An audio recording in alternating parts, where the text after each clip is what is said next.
Hello dear student, today we shall be read I want to drive a car. The two parts of this chapter, the lost string. Yesterday we have read something I find a rupee in the garbage.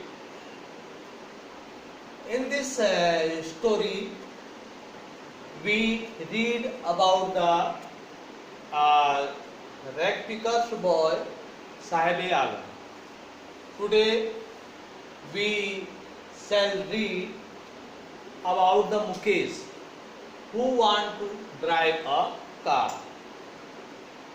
यह कहानी अनीश जंग ने लिखी है और उसने दो भिन्न भिन्न जो है कहानियों के जो अलग अलग समूह है, सामाजिक समूह है, उन दो सामाजिक समूह से दो बच्चों की कहानियां उसने ली है। इसके दूसरे भाग में है मैं एक कार चलाना चाहता हूँ। इसमें मुकेश की कहानी है। जब मैं उससे पूछती हूँ कि वह क्या चाहता है तो वह कहता है कि मैं एक मोटर मैकेनिक बनना चाहता हूँ, मैं एक कार चलाना चाहता हूँ। मुकेश का परिवार फिरोजाबाद में चूड़ी बनाने वाले परिवारों में से एक है, जहाँ पीढ़ी दर पीढ़ी सभी परिवार वहाँ पर चूड़ी बनाने में व्यस्त हैं और छोटे से लेके बड़े तक वह अंधेरी कोठरियों में, जहाँ की प्रकाश नहीं है, वहाँ गर्म भट्टियों के चारों ओर इकट्ठा होकर वह लोग जो है चूड़ियाँ बनाते हैं। यह उनकी परंपरा है और उनके पिता, उनके पूर्वज वह बहुत समय से उस व्यवसाय में व्यस्त है। ऐसा लगता है फिरोजाबाद में कि वे लोग जो है पूरी धरती के लिए जो है पूरी धरती की महिलाओं के लिए चूड़ियों का निर्माण कर रहे हैं। मुकेश का जो परिवार है वह भी वहाँ उस चूड़ी के व्यवसाय में काम कर रहा है और वहाँ लगभग 20,000 बच्चे अवैध ढंग से जो है उन चूड़ी के व्यवसाय में कार्य कर रहे हैं, जो कि कम उम्र के हैं और स्कूल जाना छोड़ चुके हैं। अगर कानून को सख्ती से लागू किया जाए तो कम से कम 20,000 बच्चे उन स्कूलों से जो है बाहर, उन अंधेरी कोठरियों से बाहर किए जा सकते हैं। जब मैं मुकेश से मिलती हूँ तो वह अपने घर मुझे ले जाने के लिए जो है खुश होता है और वह प्रशंसा से कहता है कि मेरे घर का निर्माण हो रहा है और वह मुझे लेकर वहाँ फिरोजाबाद की संकरी गलियों से, जहाँ की नालियाँ चौक पड़ी हैं, जाम पड़ी हैं और जहाँ बहुत अधिक भीड़ है और ऐसा लगता है कि जैसे मानव और जानवर सब एक साथ प्रारंभिक अवस्था में निवास कर रहे हैं। जब मैं उस गली से गुजरती हूँ तो मुझे वहाँ लोगों की भीड़ जमा दिखाई देती है।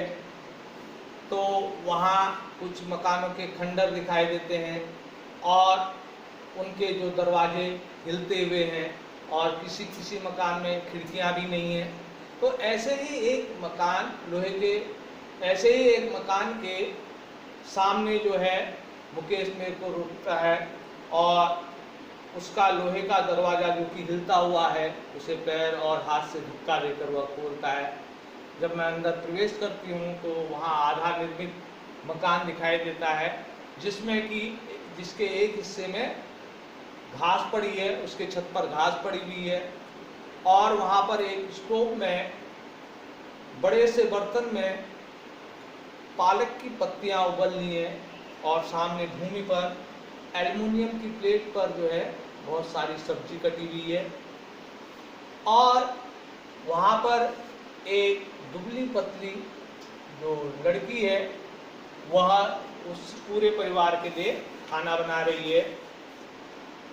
तो वह उस घर की बहू है, यानी कि मुकेश के बड़े भाई की पत्नी है और वह पूरे परिवार की जिम्मेदारी अपने ऊपर रखे हुए है और सम्मान के तौर पर उसे जो है उस घर की बहू कहा जाता है और पूरे परिवार की जिम्मेदारी अब उसके ऊपर है। जब भी कोई सयाना व्यक्ति घर में प्रवेश करता है तो वह दीवार के पीछे हो जाती है और अपने सिर के ऊपर लाल घूंघट ढक लेती है, जैसा कि वहाँ का रिवाज है और वह उस रिवाज को लगातार नियमित रूप से जो है उसका अनुसरण करती है। तो उसकी दादी माँ कहती है कि यह हमारा कर्म है, यह हमारा भाग्य है कि हम जो है इस व्यवसाय में लगे हुए हैं। और उसने अपने पति को उस चूड़िए के व्यवसाय में पॉलिश करते वक्त उससे निकलने वाले धूल से अपने पति को अंधे होते हुए उसने देखा है। और बहुत से लोग जो काम नहीं कर पाए, अपने मकान का निर्माण नहीं कर पाए, तो वह बूढ़ा व्यक्ति जिसकी की दाढ़ी, सफ़ेद दाढ़ी हवा में उड़ती है, वह कहता है कि उसने यह कार्य किया। और उसके जो परिवार में जो भी वह जानता था वह उसने अपने पुत्रों को सिखाया, उसने अपने पुत्रों को वह शिक्षा दी।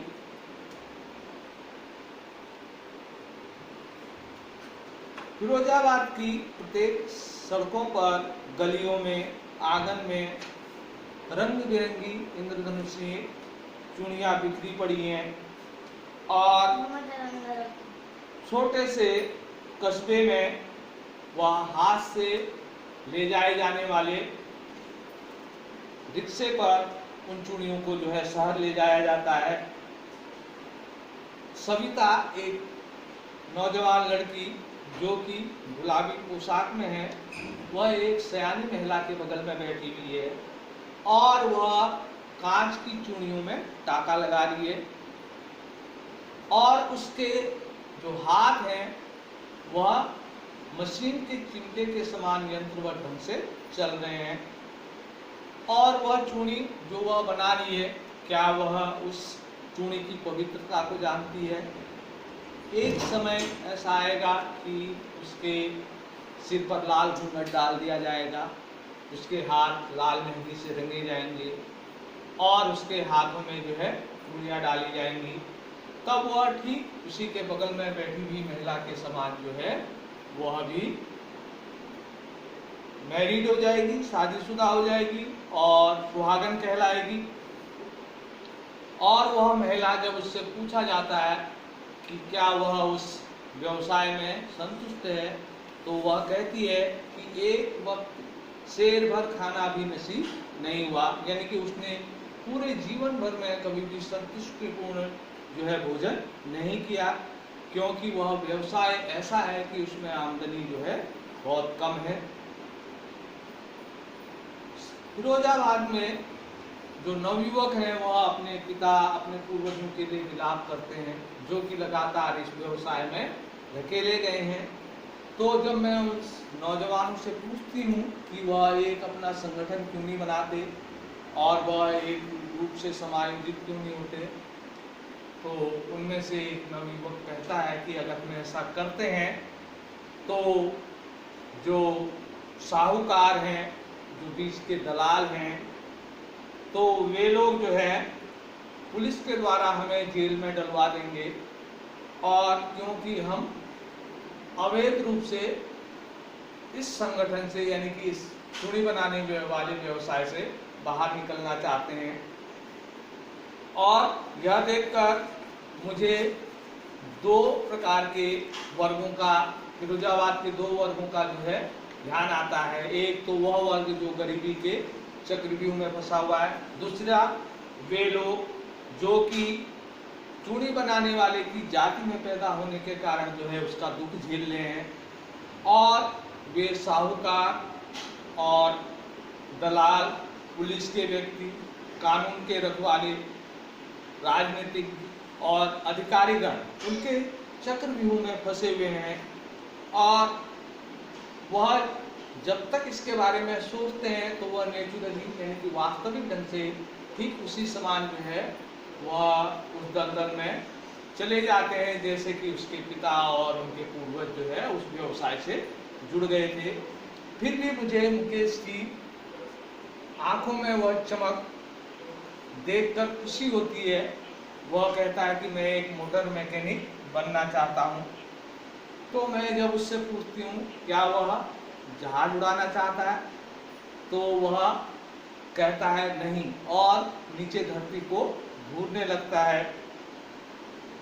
और उसकी जो व्याकुलता है वह अभी भी खेद में परिवर्तित नहीं हुई है, और वह स्वयं अपना मालिक बनना चाहता है, और वह स्वप्न देखता है कि वह जो है कार चलाएगा, क्योंकि फिरोजाबाद की गलियों में जो है कार तेजी से दौड़ती हुई शहर की ओर जाती हैं, और फिरोजाबाद के शहर के ऊपर से कोई भी एरोप्लेन नहीं उड़ता। धन्यवाद।